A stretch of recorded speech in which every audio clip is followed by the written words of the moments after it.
Hello friend, સ્વાગત છે તમારું મારી યુટ્યુબ ચેનલ ગુજરાતી કિચનમાં। આજે આપણે બનાવીશું મગસના લાડુ, જેને બનાવવું ખૂબ જ સરળ છે અને એ ઘરે સરળ રીતે બની જાય છે। તો ચાલો રેસીપી બનાવવાનું શરૂ કરીએ। રેસીપી પસંદ આવે તો રેસીપીને 1000થી વધારે લાઈક સુધી પહોંચાડી દેજો, જેથી તમારી માટે નવી નવી રેસીપી લાવતી રહું। તો ચાલો મગસના લાડુ બનાવવાનું શરૂ કરીએ। મગસના લાડુ બનાવવા માટે સૌથી પહેલાં એક ફ્રાય પેન કે કોઈપણ પેનને ગરમ કરવા મૂકીએ। એની અંદર આપણે એડ કરીશું 150 ગ્રામ જેટલું ઘી ચોખ્ખું લીધું છે। ઘીને ગરમ થવા દઈશું। સરસ ગરમ થઈ જાય પછી જ આપણે લોટ એડ કરીશું। બેસન લીધું છે કકરું, જે રેડીમેડ કકરું બેસન આવે છે, જેને મગસનો લોટ પણ કહેવામાં આવે છે, તે એડ કરીએ। 250 ગ્રામ જેટલું લીધું છે।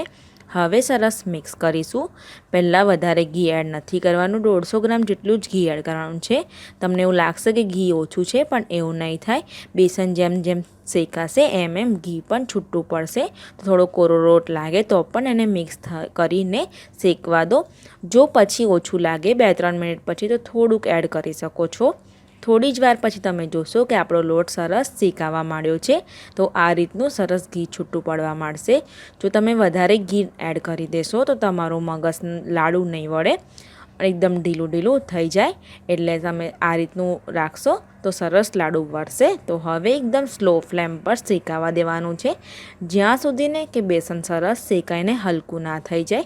તો આ જ રીતે કન્ટિન્યુઅસલી સ્લો ફ્લેમ પર શેકતા જાઓ। થોડી જ વારમાં તમે જોશો કે બેસન સરસ શેકાવા માંડ્યું છે। આ રીતે હલાવતા જાઓ, સરસ શેકાવા માંડશે। ધીમી ગેસ જ રાખજો। લગભગ 10 મિનિટ જેવું થયું છે। તમે જોશો કે બેસન સરસ હલકું થવા માંડ્યું છે। હજુ આપણે થોડુંક શેકાવા દઈએ, સેજ લાલ કલર આવે ત્યાં સુધીને। તો હું હજુ 2થી 3 મિનિટ સુધીને ધીમા ગેસ પર શેકાવા દઈશ। થોડી વારમાં તમે જોશો કે સરસ બેસન શેકાવા માંડ્યું છે। લગભગ 12થી 13 મિનિટ થઈ ગઈ છે। હવે એની ઉપર આપણે પાણીનો છંટકાવ કરીશું, જેથી જે દાણો અમુક દાણા ગુલાબી રંગના હોય છે અને દાણેદાર બને આપણો મગસના લાડુ। તો ફરીથી આપણે પાણી છાંટીને એકવાર છાંટ્યું છે, ફરીથી એને શેકીશું ધીમા ગેસ પર 1થી 2 મિનિટ માટે। સરસ મિક્સ કરતા જાઓ, જેથી જે પાણીની ગઠ્ઠી વળે તે ના વળે, અને આ રીતે સરસ મિક્સ કરતા જાઓ। ફરીથી આપણે એકવાર ફરીથી પાણીનો છંટકાવ કરીશું। લગભગ 1થી 1.5 ટીસ્પૂન જેટલું પાણી લીધું હતું, તે 2 વાર છંટકાવ કર્યો છે। પાણી એડ કર્યા પછી એને સતત હલાવવું જરૂરી છે। તો સરસ મગસ શેકાઈને તૈયાર થઈ ગયો છે। તો લગભગ મેં 15 મિનિટ સુધીને એકદમ ધીમા ગેસે એને શેક્યો છે। તો આ મગસ તૈયાર થઈ ગયો છે શેકાઈને। સરસ કલર અને એની જે સુગંધ છે તે સરસ આવવા માંડી છે। સરસ દાણેદાર પણ થઈ ગયો છે। તો હવે ગેસને બંધ કરી દઈશું।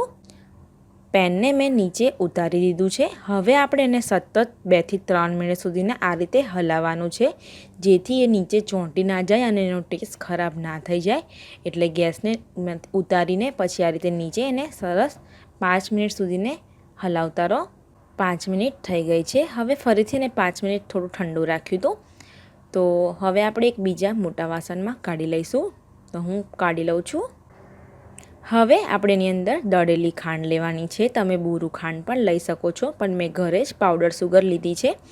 જ્યારે આ મગસ શેકાઈને બહુ ઠંડો પણ નહીં અને બહુ ગરમ ના હોય ત્યારે જ એડ કરવાનું છે।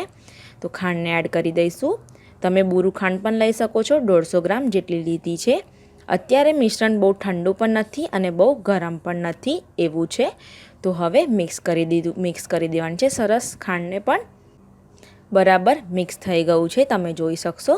હવે આને આપણે 1થી 2 કલાક માટે ઠંડુ થવા દઈશું એકદમ, કેમ કે ખાંડ નાખી છે એટલે ઓગળશે, તો લાડુ તરત નહીં વળે। જો તમને મગસના પીસ કરવા હોય તો તમે આ ટાઈમે એને એક પ્લેટમાં થાળી અંદર એડ કરી દો।